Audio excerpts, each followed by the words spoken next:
గత 18 నెలలుగా ఈ కూటమి ప్రభుత్వం అధికారంలోకి వచ్చిన దగ్గర నుంచి బాబు గారు ఒక మాట మాట్లాడారు అంటే దానికి చాలా లోతైన అర్థాలు ఉంటాయి.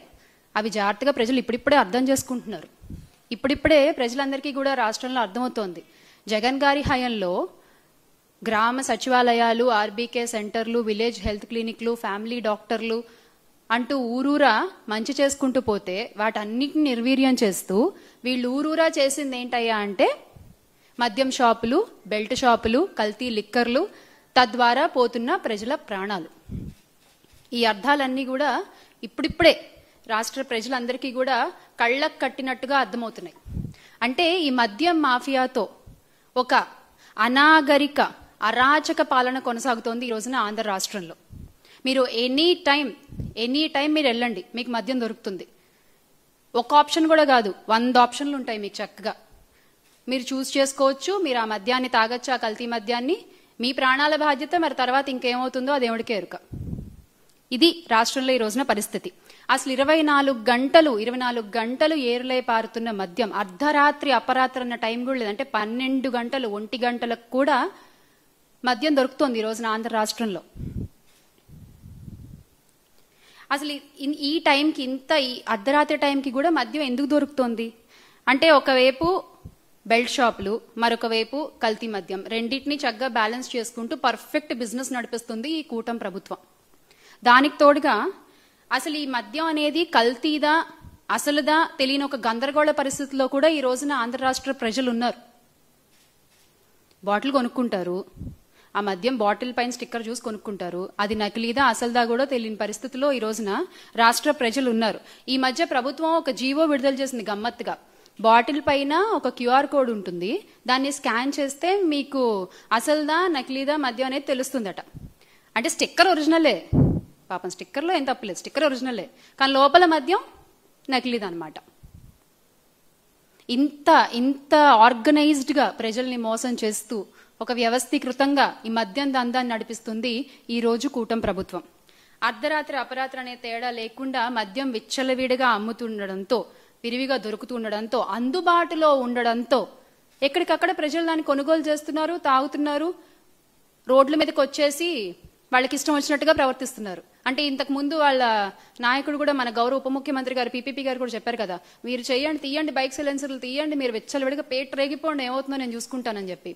సో ఒక ధైర్యం వచ్చేసింది అనమాట ఈ రోజున నేరగాళ్ళందరికీ కూడా. ఒక ధైర్యాన్ని ఇచ్చింది ఎవరు? ఈ కూటమి ప్రభుత్వమే. ఎలా? ఈ మద్యం ద్వారా. అదే మీరు ఒక టైం అంటూ రిస్ట్రిక్ట్ చేసి ఇంతవరకే మీకు మద్యం దొరుకుతుంది అని చెప్తే ఇన్ని ఘోరాలు, ఇన్ని అఘాయిత్యాలు, ఇన్ని అత్యాచారాలు, ఇన్ని అన్యాయాలు జరిగే అవకాశం తగ్గుతుంది కదా. మొన్న కర్నూలు బస్సు విషాదం తీసుకున్నట్లయితే గనక ఆ బైకర్ అర్ధరాత్రి మద్యాన్ని కొనుగోలు చేసి ఆ మద్యం మత్తులో బైక్ నడిపి పరోక్షంగా 19 మంది ప్రాణాలు పోవడానికి కారణం అవ్వలేదా? దానికి కారణం ఈ నకిలీ మద్యం కాదా? ఈ మద్యం మాఫియా కాదా? అసలు హైవే పక్కన బెల్ట్ షాపులు నడుపుతారా మీరు? అలా చేయొచ్చా? మీకు బాధ్యత లేదా ప్రజల ప్రాణాల పట్ల? ముఖ్యంగా ఈ బెల్ట్ షాపులపై మాకు కొన్ని ప్రశ్నలు ఉన్నాయి. ఆ ప్రశ్నలకి సమాధానం చెప్పే దమ్ము, సమాధానం చెప్పే సత్తా ఈ కూటమి ప్రభుత్వానికి ఉంటే సమాధానం చెప్పండి. కొన్ని ప్రశ్నలు ఉన్నాయి మాకు. కర్నూలు బస్సు ప్రమాదానికి సంబంధించి రాష్ట్ర ప్రభుత్వం సమాధానం చెప్పగలరా? మీరు దీనికి బాధ్యత తీసుకుని మీరు సమాధానం చెప్పగలరా? మద్యం విచ్చలవిడిగా అమ్మడం వల్లే ఈ ప్రమాదం జరగలేదా? దీన్ని మీరు కాదనగలరా? అలాగే మీ విచ్చలవిడి విక్రయాల వల్ల, హైవేల్లో మద్యం అమ్మడం వల్ల ఈ ప్రమాదం జరిగింది. ఇది రాష్ట్ర ప్రభుత్వం బాధ్యతారాహిత్యం కాదా? హైవేకి అత్యంత సమీపంలో అసలు మద్యం షాపులు ఎందుకు నిర్వహిస్తున్నారు మీరు? అది తప్పని మీకు తెలీదా? రాత్రి 7 గంటలకు 8:45 శివశంకర్ అనే వ్యక్తి లిక్కర్ తాగారని మీరు చెప్తున్నారు. ఆ సమయంలో తాగితే తెల్లవారుజామున 3 గంటలకు బస్సు ప్రమాదం జరిగింది. ప్రభుత్వ వాదన పేలవంగా ఉంది కదా. ఈ విషయం మీకు అర్థం కావట్లేదా? మీరు చెప్పేటువంటి వాదన ఏదైతే ఉందో, మీరు చేసేటువంటి వాదన, అది ఎంత పేలవంగా ఉంది. అది దొరికిపోతున్నారు కదా మీరే అక్కడ. లక్ష్మీపురంలో బెల్ట్ షాప్ నిర్వహిస్తున్న మాట వాస్తవం కాదా? బెల్ట్ షాప్ నిర్వహిస్తున్న వ్యక్తి తన ఇంటి సీసీ కెమెరా కూడా పెట్టారు. మరి ఎందుకు మీరు ఆ ఫుటేజ్ బయట పెట్టట్లేదు? ఎందుకు ఆ వ్యక్తిని మీరు విచారించట్లేదు? అంటే ఈ నిజాలు బయటకు వస్తే మీ లోసుకులు బయటపడతాయనా? మీ తప్పు బయటపడుతుందనా? లక్ష్మీపురంలో ఉన్నది 1 కాదు 2 కాదు, ఏకంగా 3 బెల్ట్ షాపులు ఉన్నాయి. ఇది నిజం కాదా? దీన్ని మీరు కాదనగలరా? రాష్ట్రంలో ములకల్ చెరువులో నకిలీ మద్యం ఘటన బయటపడిన తర్వాత హడావిడిగా మీరు క్యూఆర్ కోడ్ అనే దాన్ని తీసుకొచ్చారు. కానీ మీరు విడుదల చేసిన క్యూఆర్ కోడ్ని చెకింగ్ చేసినట్టుగా మనకెక్కడ కూడా వీడియోలో కనిపించలేదు. ఆ క్యూఆర్ కోడ్ని చెక్ చేస్తున్నట్లుగా ఎక్కడ రిలీజ్ చేసిన వీడియోలో ఎక్కడ కనిపించట్లేదు. అంటే మీరు ఓన్లీ ఆర్డర్లు మాత్రమే ఇస్తారు. అవి అమలవుతున్నాయి సరిగ్గా అని మీ ఎల్లో మీడియాలో రాసేస్తారు, అబద్ధ ప్రచారాలు చేసేస్తారు. అది నిజం అని చెప్పి ప్రజలు నమ్మేయాలి, అంతేనా? లిక్కర్ షాపులు నిర్వహించేది టీడీపీ వాళ్లే, బెల్ట్ షాపులు పెట్టి అమ్మేది టీడీపీ వాళ్లే. అలాంటప్పుడు ఎవరు క్యూఆర్ కోడ్ను స్కాన్ చేస్తారు? మీకు దమ్ముంటే ఆన్సర్ చేయండి క్వశ్చన్. ఎవరు క్యూఆర్ కోడ్ని స్కాన్ చేస్తారు? ఎవరు నిజాన్ని బయట పెడతారు? రాష్ట్ర వ్యాప్తంగా ఈ రోజున 1 కాదు 2 కాదు 1,50,000కు పైగా బెల్ట్ షాపులు అనధికారికంగా నడుస్తున్నాయి. టు బి ప్రిసైజ్ ఇంకా చెప్పాలంటే 1,65,000 సంథింగ్ కదన్నా, 1,65,000 అనధికారికంగా నడుస్తున్నాయి. ఈ నకిలీ మద్యాన్ని మీరు ప్రజలకు అమ్మి మీరు డబ్బులు బాగానే చేసుకుంటున్నారు, కానీ పోయేది ప్రజల ప్రాణాలు కదా. వాటి గురించి ఎవరు మాట్లాడతారు? ఎవరు మాట్లాడరు. వ్యవస్థీకృతంగా జరుగుతున్నటువంటి ఈ క్రైమ్ ఏదైతే ఉందో, ఈ ఆర్గనైజ్డ్ క్రైమ్ కి పూర్తి బాధ్యత కూటమి ప్రభుత్వం వహించాల్సిందే. మీరు తప్పించుకోవాలన్నా తప్పించుకోలేరు, తప్పించుకోనివ్వం. నకిలీ మద్యం చిన్నపాటి ఫ్యాక్టరీలు ఈ రోజున రాష్ట్రం అంతా కూడా వ్యాపించున్నాయి. మద్యం షాపులు, పర్మిట్ రూమ్లు, బెల్ట్ షాపులు అన్నీ ఏ రకంగా తెలుగుదేశం పార్టీ నాయకులు, ఎమ్మెల్యేలు, తెలుగుదేశం మనుషులు నడుపుతున్నారో మనం చూస్తూనే ఉన్నాం. మనందరం కూడా చూస్తూనే ఉన్నాం. మద్యాన్ని వాళ్లే తయారు చేస్తారు, వాళ్లకు చెందిన షాపుల ద్వారానే మద్యాన్ని వాళ్ళు అమ్ముతారు. వాళ్ళ బెల్ట్ షాపుల్లో కూడా ఆ నకిలీ మద్యాన్ని అమ్ముతారు. మళ్ళీ దీని అంతటికీ ఒక పోలీస్ని కాపలాగా పెట్టి వాళ్ళ ఆధ్వర్యంలోనే ఎలా విక్రయాలు చేస్తున్నారు అనేది కూడా ఈ రోజున రాష్ట్ర ప్రజలందరూ కూడా గమనిస్తూనే ఉన్నారు. బెల్ట్ షాపులే కాకుండా ఇల్లీగల్ పర్మిట్ రూమ్ల ద్వారా కూడా నకిలీ మద్యాన్ని విచ్చలవిడిగా అమ్ముతున్న వైనం మనం చూస్తున్నాం. ప్రభుత్వ ఖజానాకి వేల కోట్లు నష్టం కలిగించడం ఒక ఎత్తైతే, ప్రజల ప్రాణాలు, కోట్లు పోతే సంపాదించుకోవచ్చు, ప్రజల ప్రాణాలు పోతే మీరు తెచ్చిస్తారా? ఎవరు బాధ్యత వహిస్తారు? ఎంత దిగజారిపోయి ఈ రోజున వ్యాపారం చేస్తున్నారంటే, ఆ వ్యాపారం చేసేది కూడా మళ్ళీ మేము క్లీన్ అని చెప్పుకోవడంలో నిజంగా అసలు ఆ క్రెడిట్ మాత్రం ఒక చంద్రబాబు నాయుడు గారికి, నారా లోకేష్ గారికి దక్కుతుంది. ఇంత కళ్ళకు కనిపిస్తున్నా కూడా, ఇన్ని తప్పులు జరుగుతున్నాయని చెప్తున్నా కూడా, ప్రజల ముందు ఇలా తప్పని కనిపిస్తుంటే కూడా no no no no no అది తప్పు కాదు, మేము క్లీన్, మేము గ్రీన్, మేము చేసింది 100% రైట్ అని చెప్పుకోవడంలో మీకు మీరే సాటి. వచ్చిన ఆదాయంలో ఇది నీకు, ఇది నీకు, ఇది నీకు, ఇది నీకు అని పంచుకుంటారు. ఎక్కడైతే మీకు వాటాలు తేడాలు వస్తాయో అక్కడల్లా ఆ ఫ్యాక్టరీలన్నీ బయటపడుతున్నాయి. అంతే కదా, మీకు వాటాలు తేడాలు వస్తేనే కదా ఆ ఫ్యాక్టరీలన్నీ కూడా ఈరోజు బయటపడుతున్నాయి, ఆ ప్లేసుల్లోనే కదా. అసలు ఈ రోజనే కాదు, ఎన్టీఆర్ గారిని వెన్నుపోటు పొడిచిన దగ్గర నుంచి కూడా చంద్రబాబు నాయుడు గారి వైనం ఏంటయ్యా అంటే, తప్పు వాళ్లే చేస్తారు, ఆ తప్పుని చేసింది మేం కాదు మీరు అని చెప్పి ప్రజలపై రుద్దే ప్రయత్నం చేస్తారు వాళ్ళ ఎల్లో మీడియా ద్వారా. కాదు ఇది మీరు చేసిన తప్పే అని ఎవరైనా మధ్యలో వచ్చి మాట్లాడితే కూడా వాళ్ల మీద కూడా లేనిపోని కేసులు బనాయించి అరెస్టులు చేసి లోపలికి నెట్టే ప్రయత్నాలు చేస్తారు. ఇదంతా ఏంటంటే వీళ్ళొక మోడస్ ఆపరెండి అన్నమాట. నాట్ ఓన్లీ టుడే, ఈ రోజే కాదు, వాళ్ళు ఎన్టీఆర్ గారిని వెన్నుపోటు పొడిచిన దగ్గర నుంచి కూడా జరుగుతున్న వైనం ఇదే మనం చూస్తూ వస్తూనే ఉన్నాం. పైగా మళ్ళీ మేము నిజాయితీ పరులం, మేమేం తప్పు చేయలేదు అని నిరూపించుకోవడానికి ఒక సిట్ వేస్తారండి. అసలు దీని గురించి మాట్లాడుకోవాలి మనం. ఒక సిట్ని వేస్తారు. ఆ సిట్ ఏంటి అంటే, ఇక్కడ సిట్ అంటే ఏంటంటే చంద్రబాబు నాయుడు గారి విషయంలో so in touch with Chandrababu Naidu గారు అనమాట. సో సిట్ అర్థం ఏంటంటే, those people are so in touch with Chandrababu Naidu గారు. చంద్రబాబు నాయుడు గారు ఏం చెప్తే అదే రిపోర్ట్ బయటకు వస్తుంది సిట్ నుంచి. మీరు గతంలో కూడా చూసుకుంటే ఏ సిట్టు కూడా నిజాలు చెప్పలేదు. చంద్రబాబు నాయుడు గారు ఏర్పాటు చేసిన ఏ సిట్టు కూడా నిజాలు చెప్పలేదు. ఆయన్ని కప్పిపుచ్చి, ఆయన్ని కవర్ చేసి, ఆయన మనుషుల్ని, ఆయన కార్యకర్తల్ని కాపాడే ప్రయత్నమే చేశారు.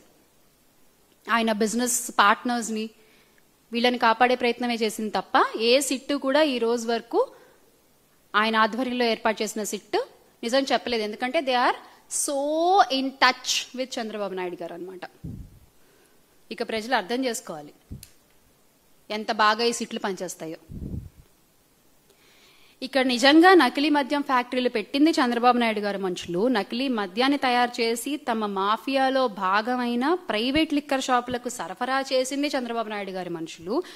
అక్కడే కాదు, తమ వారు నడిపే బెల్ట్ షాపులకు సప్లై చేసేది కూడా చంద్రబాబు నాయుడు గారి మనుషులు, అమ్మేది కూడా చంద్రబాబు నాయుడు గారికి సంబంధించిన నాయకులు, కార్యకర్తలు. కానీ ఏమైనా దొరికితే మాత్రం మాకేం సంబంధం లేదు, పక్క పార్టీ వాళ్ళ మీద దోసేస్తాం మనం. చాలా సింపుల్ గా ఎస్కేపిజం అన్నమాట ఇది.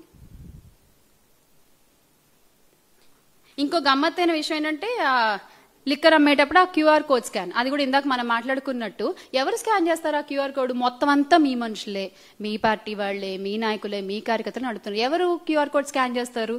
మన జగన్మోహన్ రెడ్డి గారు చెప్పినట్టు ఎలా ఉంటుందంటే అది దొంగ చేతికి తాళాలు ఇచ్చినట్టుగా ఉంటుంది. కల్తీ మద్యం విచ్చలవిడిగా తయారవుతోంది అనే అంశం కళ్ళకి ఖచ్చితంగా మనకు కనిపిస్తోంది. ఫ్యాక్టరీలతో సహా వీళ్ళు పెట్టుబడుల్లో, ఆదాయాల్లో వీళ్ళు మనస్పర్ధలు వచ్చిన చోట అవి బయటపడుతున్న విషయం కూడా అందరికీ కనిపిస్తోంది. డిస్ట్రిబ్యూషన్ నెట్వర్క్ కనిపిస్తోంది, అమ్ముతున్నది కనిపిస్తోంది. అయినా వీళ్ళకి ఏ మాత్రం స్పృహ కూడా లేదు. ఎవ్వరు నోరు తెచ్చి మాట్లాడరు దాని గురించి. మొన్న ఇష్యూ కూడా అంటే మా బాధ ఏంటంటే ఎక్కడో అక్కడ, అంటే ఇప్పుడు మొన్న అంతమంది ప్రాణాలు పోయాయి కదా, ఆ బైకర్ కూడా ప్రాణాలు కోల్పోయాడు కదా. 2 వ్యక్తులు ట్రావెల్ చేస్తుంటే శివశంకర్ అనే వ్యక్తి ఇదయ్యాడు, ఇంకో మనిషి ప్రాణాలు కోల్పోయాడు కదా. ఆ మద్యం గనక అవైలబుల్ గా లేకపోయి ఉంటే, ఆ టైంకి అక్కడ ఆ మద్యం కొనుగోలు చేయకుండా అతను మామూలుగా వెళ్ళుంటే అతను బతికేవాడు, ఆ 19 మంది ప్రయాణికులు బతికేవాడు. ఈ రోజున ఒక మాంసపు ముద్దల్లా ఉన్న ప్రయాణికులని ఒక డిఎన్ఏ టెస్టుల ద్వారా ఎవరిది ఏంటి అని చెప్పి వాళ్ళ కుటుంబ సభ్యులకి అప్పగిస్తున్నటువంటి పరిస్థితి. ఇంత విషాదకర ఘటన అవసరమా రాష్ట్రంలో మనకి? ఒక తల్లి తన బిడ్డ కాలిపోకూడదని చెప్పి ఇలా పట్టుకుని తను దహనం అయిపోతూ ఆ బిడ్డను కాపాడే ప్రయత్నం చేసిన హృదయ వికారమైనటువంటి ఆ సంఘటన చూడాల్సిన కర్మ ఏంటి మనకి? దేనికి లింకప్ అయి ఉంది ఇదంతా? మద్యం మాఫియా కాదా?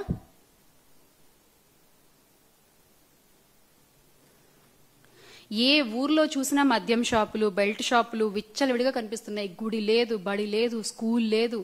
ఇందాక చెప్పినట్టు హైవే రేడియోస్లో ఎక్కడ పడితే అక్కడ మీరు అందుబాటులో ఉంచి తాగొద్దు అంటే ఎవరు వింటారండి? ఎవరు వింటారు?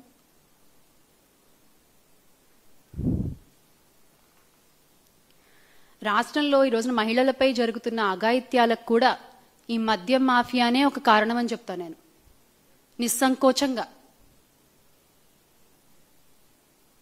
నిన్నటికి నిన్న కూడా ఒక న్యూస్ చూసాం. ఒక 20 రూపాయల కోసం ఒక పక్క పిల్లోడి గొంతు కోసేసిన వైన మనం చూసాం.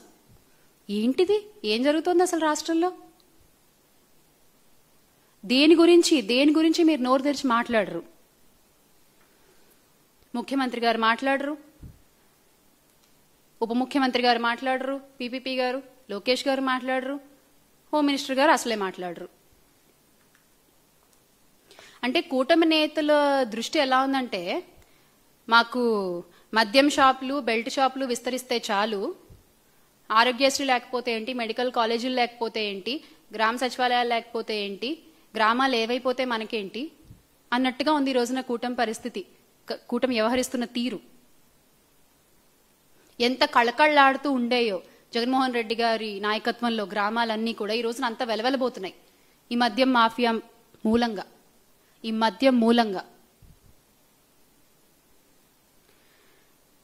జగన్ గారు ఎంత సంక్షేమ పాలన అందించారో అంతకంతకి సంక్షోభ పాలన అందిస్తున్న ఘనత మూటగట్టుకుంటున్నారు ఈ కూటమి ప్రభుత్వం.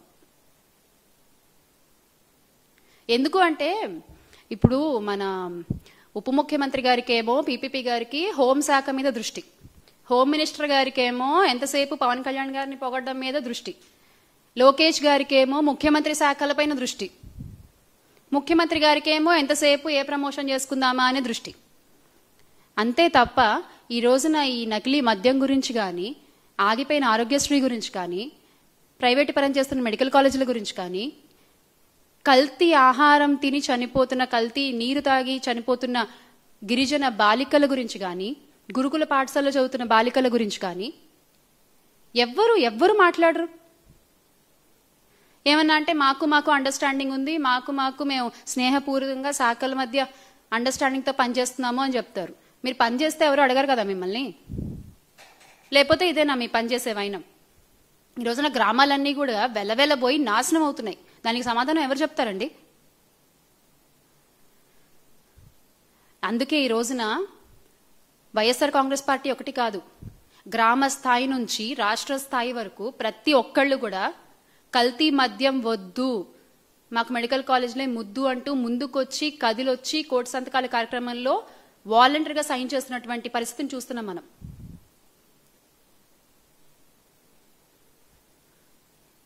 ప్రతి 50 ఇళ్లకి ఒక వాలంటీర్ని, ప్రతి 2000 మంది జనాభాకు ఒక సచివాలయాన్ని ఏర్పాటు చేసి గ్రామ స్వరాజ్యాన్ని ఆనాడు జగన్మోహన్ రెడ్డి గారు స్థాపిస్తే ఒక వర్గానికి సంబంధించినటువంటి మీడియా ఆయన మీద బురద జల్లింది ఆ రోజున.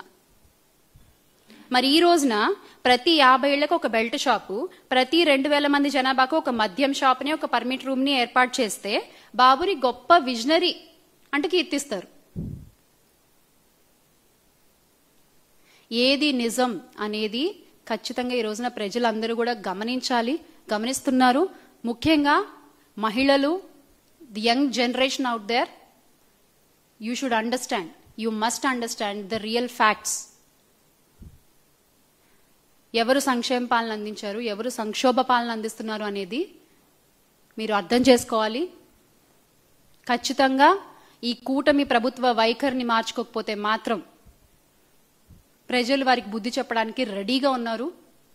ఈ రోజున ప్రతి ఒక్కళ్ళు కూడా జగన్మోహన్ రెడ్డి గారి వైపు చూసే పరిస్థితి రాష్ట్రంలో ఉంది. అది రైతులు కావచ్చు, స్టూడెంట్స్ కావచ్చు, నిరుద్యోగులు కావచ్చు, ఎవరైనా సరే, మహిళలు కావచ్చు, ఖచ్చితంగా వాళ్ళందరూ కలిసి మళ్ళీ ఆయన్ని ముఖ్యమంత్రి చేసుకోవడానికి రెడీగా ఉన్నారు. సో ప్రతి ఒక్కళ్ళు కూడా ఆలోచించి రాష్ట్ర భవిష్యత్తు నిర్ణయించుకుంటారని భావిస్తూ make Andhra great again with Jagananna.